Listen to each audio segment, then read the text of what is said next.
Hello friends, welcome to Trading Hunar. आज हम इस वीडियो में भारत इलेक्ट्रॉनिक्स लिमिटेड का फंडामेंटल एनालिसिस करने जा रहे हैं। फ्रेंड्स, ये एनालिसिस FY20 का होगा, यानी जो साल मार्च 2020 में खत्म हुआ है, हम उस फाइनेंशियल ईयर का फंडामेंटल एनालिसिस यहाँ पर करेंगे।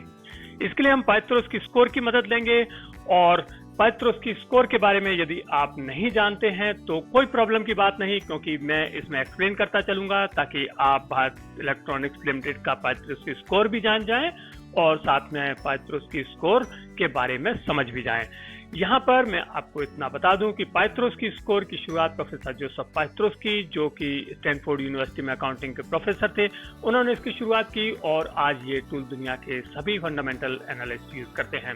इसमें 9 क्राइटेरिया होते हैं और कंपनी मैक्सिमम 9 पॉइंट्स अचीव कर सकती है।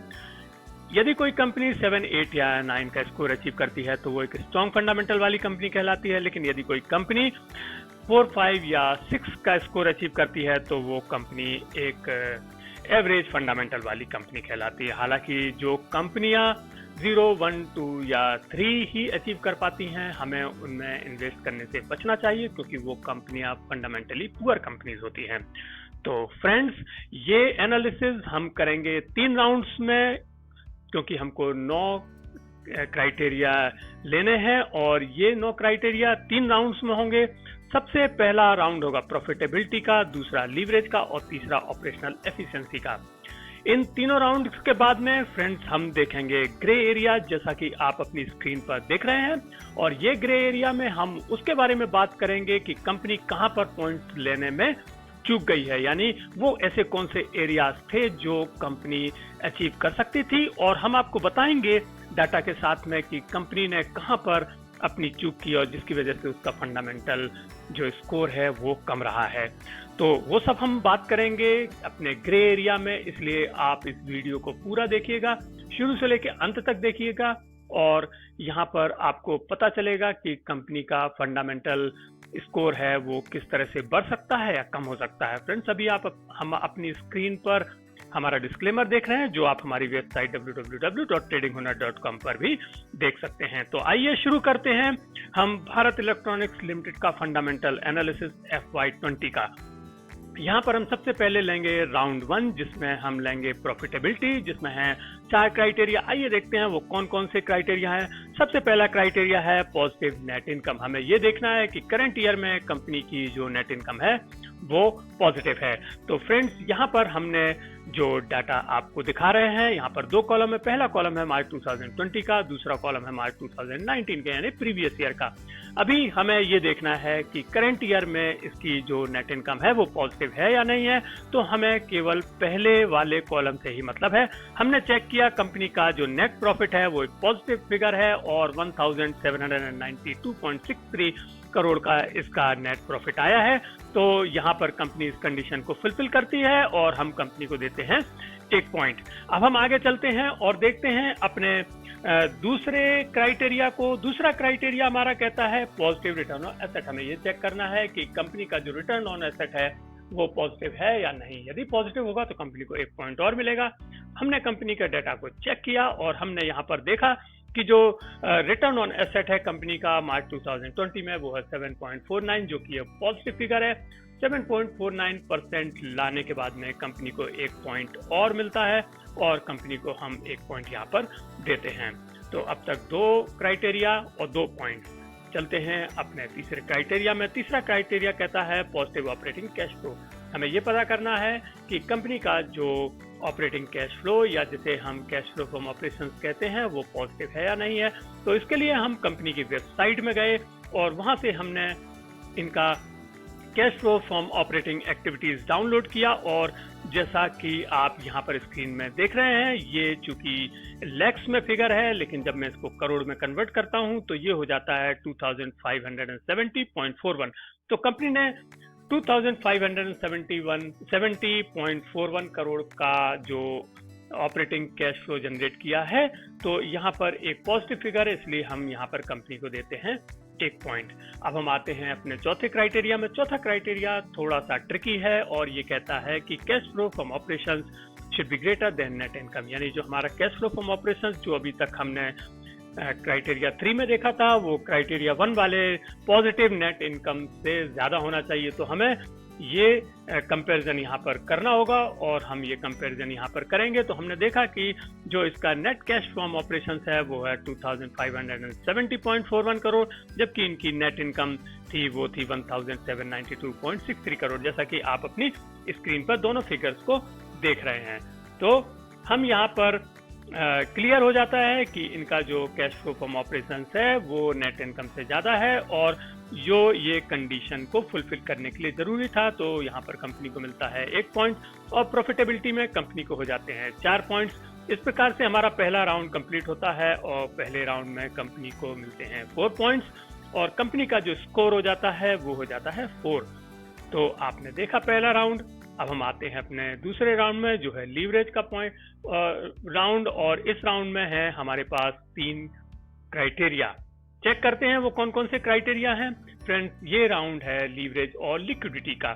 सबसे पहला जो पॉइंट है वो है lower ratio of long term डेब्ट इन करंट ईयर। फ्रेंड्स, अभी हम जो राउंड 2 और 3 करने जा रहे हैं, यहाँ पर आपको वर्ड्स दिखाई देंगे लोअर और हायर। इसका मतलब है कि हमें ये जो फिगर्स हैं जिनके बारे में बात की जा रही होगी उस क्राइटेरिया में, उसे हमें पिछले साल से यानी कि प्रीवियस ईयर के फिगर से कंपेयर करना पड़ेगा। तो जैसा कि यहाँ पर दिखाई दे रहा है कि lower ratio of long term डेब्ट इन करंट ईयर, यानी जो करंट ईयर का लॉन्ग टर्म डेब्ट है वो कम होना चाहिए, लोअर होना चाहिए किससे, प्रीवियस ईयर से। तो हम वो चेक करेंगे कि क्या हुआ है यहाँ पर। तो हमने दोनों साल का डाटा देखा, हमारे पास दोनों कॉलम है। तो हमने देखा डेब्ट टू इक्विटी रेशियो से हमने पता किया कि दोनों साल में कंपनी का कोई भी डेब्ट टू इक्विटी नहीं है और 0-0 है। तो इस कंडीशन में हम ये कह सकते हैं कि कंपनी ने अपनी कोई लीवरेज पोजीशन खराब नहीं की है और यहाँ पर कंपनी को पूरा 1 पॉइंट यहाँ पर हम देते हैं। और अब हम आगे आते हैं अपने दूसरे क्राइटेरिया में। दूसरा क्राइटेरिया कहता है कि हायर करंट रेशो इन करंट ईयर, यानी हमें ये चेक करना है कि जो करंट रेशो है करंट ईयर में वो हायर है, यानी पिछले साल से ज्यादा है। तो हम इसको चेक करते हैं कि क्या हुआ है। लास्ट ईयर ये था मार्च 2019 में 1.52 था, जो कि इस बार कम हो गया है और 1.46 हो गया है। करंट रेशियो का मतलब है कि कंपनी की लिक्विडिटी, यहाँ पर कंपनी की लिक्विडिटी कम हुई है और इसलिए यहाँ पर कंपनी को हम देते हैं 0 पॉइंट। तो यहाँ पर कंपनी को 0 पॉइंट मिलेगा। और अब हम आते हैं अपने तीसरे क्राइटेरिया में जो कहता है lack of share dilution. Share dilution का मतलब है कि इक्विटी शेयर्स और ज्यादा इशू नहीं होना चाहिए ड्यूरिंग द ईयर। यदि कंपनी ने कोई इक्विटी शेयर्स इशू किए होंगे या इक्विटी शेयर से पैसा लिया होगा मार्केट से, तो कंपनी को कोई भी पॉइंट नहीं मिलेगा। तो यहाँ पर हम चेक करते हैं कि क्या कंपनी ने कोई अपना शेयर्स डाइल्यूट किए हैं। तो हमने यहाँ पर चेक किया इनकी cash flow from financing activities से और हमने पाया कि इन्होंने किसी भी तरह का कोई फ्रेश इक्विटी इशू नहीं की है और यहाँ पर हम कंपनी को देंगे पूरा 1 पॉइंट, क्योंकि इन्होंने अपनी इक्विटी है वो डाइल्यूट नहीं की है। तो कंपनी को यहाँ पर 1 पॉइंट मिलता है। और इस प्रकार से हमने देखा कि कंपनी को लीवरेज वाले राउंड में मिलते हैं 2 पॉइंट और ये राउंड कंप्लीट हुआ जिसमें इसको मिलते हैं 2 पॉइंट। और कंपनी का जो तो उसकी स्कोर अपडेट करते हैं हम, जो हो जाता है 6 आफ्टर सेकेंड राउंड। तो हमने अब तक 2 राउंड देखे हैं, 7 हमने क्राइटेरिया देखे हैं, 7 में से 6 पॉइंट कंपनी लाने में सक्सेसफुल रही है। और अब हमारे पास अंतिम राउंड है जो कि ऑपरेशनल एफिशिएंसी का, जिसमें 2 पॉइंट्स हैं या 2 क्राइटेरिया हैं। आइए देखते हैं वो कौन कौन से क्राइटेरिया हैं। सबसे पहला क्राइटेरिया है हाई ग्रॉस मार्जिन, यानी जो ग्रॉस मार्जिन है या ग्रॉस प्रॉफिट रेशियो है जो कि ऑपरेशनल एफिशिएंसी को इंडिकेट करता है, वो हमें चेक करना है और हमें प्रीवियस ईयर के साथ में इसको कंपेयर करना है। तो ये ज्यादा होना चाहिए पिछले साल से। हमने यहाँ पर चेक किया और हमने देखा कि मार्च 2019 में ये था 24.49% ग्रॉस प्रॉफिट मार्जिन, जो कि कम हो गया है मार्च 2020 में और कम होकर के ये हो गया है 22%। तो यहाँ पर हम कह सकते हैं कि कंपनी इस फ्रंट पर अपनी ऑपरेशनल एफिशिएंसी को इम्प्रूव नहीं कर पाई है, बल्कि कम हो गई है इसकी जो ऑपरेशनल एफिशिएंसी। तो यहाँ पर कंपनी को मिलता है 0 पॉइंट। अब हम चलते हैं अपने 9वें क्राइटेरिया में, जो कि हमारा अंतिम क्राइटेरिया है। वो कहता है हायर एसेट टर्नओवर रेशियो। इसका मतलब है कि हमें ऑपरेशनल एफिशिएंसी में वो चीज चेक करनी है कि कंपनी अपने एसेट्स का कितना यूज करती है प्रॉफिट जनरेट करने में या सेल्स जनरेट करने में। बेसिकली ये सेल्स जनरेट करने के लिए होता है। तो यहाँ पर ये जो निकलता है वो revenue divided by total assets होता है। तो हमने यहाँ पर इसका चेक किया तो लास्ट ईयर ये जो एसेट टर्नओवर रेशियो था ये था 58.42, जो कि इस बार कम हो गया है और ये हो गया है 53.25। तो यहाँ पर कंपनी ने इसमें इंप्रूवमेंट नहीं दिखाया है और हम कंपनी को देते हैं यहाँ पर 0 पॉइंट। तो यहाँ पर कंपनी को ऑपरेशनल एफिशिएंसी में मिलता है 0 पॉइंट और जो स्कोर हो जाता है कंपनी का वो हो जाता है 6। तो अभी तक हमने देखा कि कंपनी 9 में से 6 पॉइंट्स लाने में सक्सेसफुल हुई है। यहाँ पर हमें ये चेक करना है कि कंपनी के जो 3 पॉइंट्स गए हैं वो कहाँ कहाँ गए हैं और ये आएगा हमारे ग्रे एरिया के सेक्शन में। तो हम ग्रे एरिया में चेक करते हैं कि कंपनी ने अपने कौन कौन से पॉइंट्स खोए हैं। तो सबसे पहले जैसा कि आप देख रहे हैं लीवरेज में 1 पॉइंट खोया है और ऑपरेशनल एफिशिएंसी में 2 पॉइंट्स खोए हैं। तो हम इनको बारी बारी से लेंगे। सबसे पहले प्रॉफिटेबिलिटी की बात करते हैं। इसमें से कंपनी को 4 में से 4 पॉइंट्स मिले हैं, कोई इश्यू नहीं था। लेकिन लीवरेज में कंपनी ने 3 में से 2 पॉइंट्स ही हासिल किए हैं, 1 पॉइंट इन्होंने लूज किया है। और वो कौन सा पॉइंट है? इन्होंने करंट रेशियो वाला पॉइंट लूज किया है। इनके जो करंट एसेट्स हैं वो 15% बढ़े हैं, लेकिन जो करंट लायबिलिटीज हैं वो 19% बढ़ गई हैं। तो करंट एसेट्स से ज्यादा करंट लायबिलिटीज बढ़ गई हैं, जैसा कि आप अपनी स्क्रीन पर देख रहे हैं। इसलिए कंपनी को यहाँ पर जो इनका करंट रेशियो है वो कम आया है और कंपनी को 0 पॉइंट मिला था। तो कंपनी को अपने एसेट्स को बढ़ाना चाहिए और करंट लायबिलिटीज को कम करना चाहिए था। अब हम आते हैं ऑपरेशनल एफिशिएंसी में, जहां पर कंपनी को 0 पॉइंट मिला है। 2 पॉइंट्स में से कोई भी पॉइंट हासिल नहीं कर पाई है। पहला पॉइंट था इन्होंने ग्रॉस मार्जिन में सक्सेसफुल नहीं हुए ये, और इन्होंने जो इनका जो सेल थी वो 6% इंक्रीज हुई थी, लेकिन जो इनके एक्सपेंडिचर थे वो लगभग 12% बढ़ गए थे, जैसा कि आप अपनी स्क्रीन में देख रहे हैं। तो यहाँ इसकी वजह से कंपनी का जो ग्रॉस मार्जिन है वो इसमें ये सक्सेसफुल नहीं हो पाए हैं और ग्रॉस मार्जिन कम रहा है पिछले साल की अपेक्षा। और जो दूसरा पॉइंट है वो है एसेट टर्नओवर रेशियो का, जिसमें कि हमने आपको बताया था कि रेवेन्यू और टोटल एसेट का ये रेशियो होता है। तो यहाँ पर हमने चेक किया कि कंपनी का जो टोटल एसेट थे वो 14% बढ़े हैं, लेकिन कंपनी की जो रेवेन्यू है वो केवल 6% बढ़ी है।